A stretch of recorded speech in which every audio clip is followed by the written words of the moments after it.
اسماعیلی community کے روحانی پیشوا پرنس کریم آغا خان 88 سال کی عمر میں انتقال کر گئے۔ پرنس کریم آغا خان کا انتقال پرتگال کے دارالحکومت میں ہوا۔ 1997 میں دادا کے انتقال کے بعد 20 برس کی عمر سے ہی روحانی پیشوا کے فرائض انجام دیے۔ اسماعیلی کمیونٹی کے 49ویں پیشوا کہلائے۔ آغا خان 13 دسمبر 1936 کو سوئٹزرلینڈ کے شہر جنوا میں پیدا ہوئے۔ پرنس کریم آغا خان کے انتقال پر دنیا بھر میں 12 بلین سے زائد افراد سوگوار، جماعت خانوں میں خصوصی دعائیہ تقریبات کا آغاز۔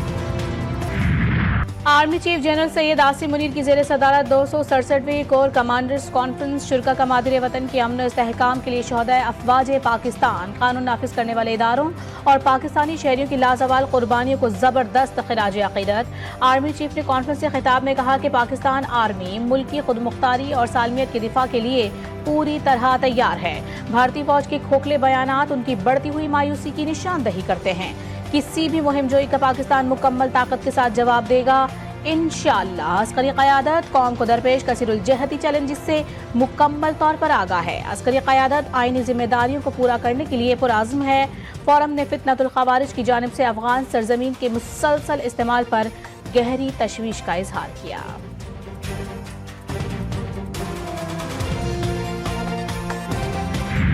صاحب نے کہا کہ میں نے ایک لیٹر لکھا ہے، چیف آف آرمی اسٹاف کو لیٹر لکھا ہے۔ میں نے پرسنلی اس لیٹر کو ابھی تک دیکھا نہیں ہے، پڑھا نہیں ہے، کیونکہ میں 2 ڈیٹوں پہ نہیں جا چکا تھا۔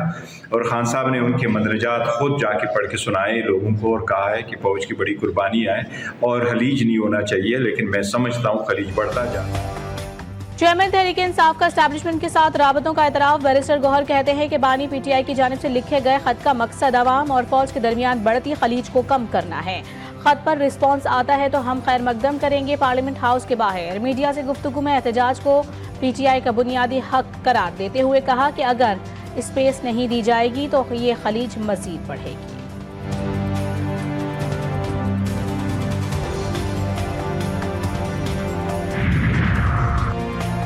مولانا فضل الرحمان اور شاہد خاقان عباسی کی اسد قیصر کے عشائیے میں شرکت۔ جے یو آئی سربراہ نے میڈیا سے گفتگو میں کہا اس حکومت کو مستعفی ہو کر سرنو انتخابات کا اعلان کرنا چاہیے۔ 8 فروری کا الیکشن دھاندلی زدہ تھا۔ چیف الیکشن کمشنر کی آئینی مدت پوری ہوئی، اس پر مشاورت ہونی چاہیے۔ پی ٹی آئی رہنما اسد قیصر بولے کہ ملک میں آئینی حقوق کے لیے جدوجہد کرنا ہوگی۔ شاہد خاقان عباسی کا کہنا تھا کہ رہنماؤں نے اتفاق کیا، نئے انتخابات ہی ملک کو مسائل سے نکال سکتے ہیں۔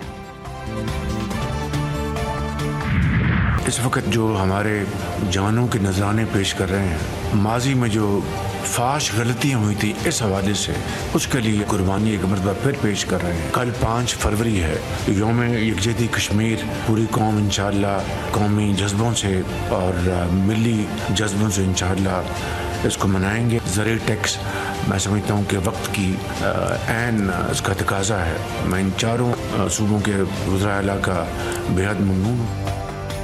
وزیر اعظم امن و امان کی صورتحال پر افسردہ، حالیہ دہشت گردی کے واقعات کی مذمت کی۔ شہباز شریف کا کہنا تھا کہ ماضی میں دہشت گردوں کو چھوڑنے کا فیصلہ غلط تھا۔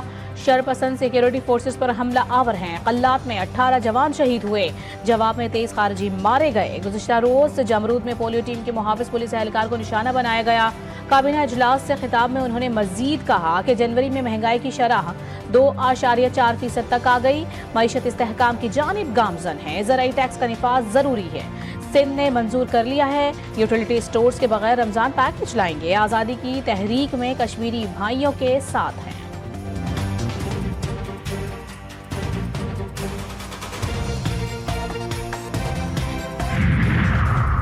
صدر مملکت آصف علی زرداری سرکاری دورے پر بیجنگ پہنچ گئے۔ چینی وزیر خزانہ، پاکستانی سفیر، چینی سفیر نے صدر مملکت کا استقبال کیا۔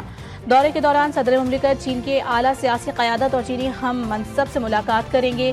آصف علی زرداری چین کی اسٹیٹ کونسل کے پریمیئر لی چیانگ سے بھی ملیں گے۔ صدر مملکت ہاربن میں 9ویں ایشین ونٹر گیمز کی افتتاحی تقریب میں بھی شرکت کریں گے۔